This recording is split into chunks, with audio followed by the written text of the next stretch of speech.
అయినాయా? మనము ఇంట్లో నిత్య పూజ చేస్తాం.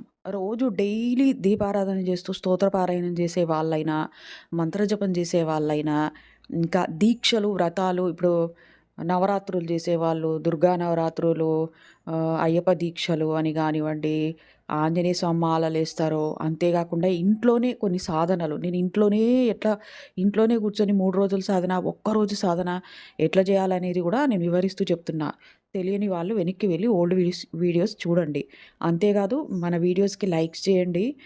అంతేకాదు హైప్ చేయండి. ఎందుకు చెప్తున్నా అంటే ప్రత్యేకంగా చాలామందికి వెళ్తాయంట అట్లా చేస్తే. కాబట్టి చాలామంది తెలుసుకోగలుగుతారు కదా! నిజానిజాలనేవి. మన వీడియోసు ప్రత్యేకంగా ఉంటాయి. అంటే ఏదో నార్మల్‌గా మీద మీద చెప్పేసి వదిలేయడం గాదు. లోతుల్లోకి వెళ్ళి విశదీకరించి చెప్తుంటా అనమాట నేను. మీకు వచ్చే డౌట్స్ కూడా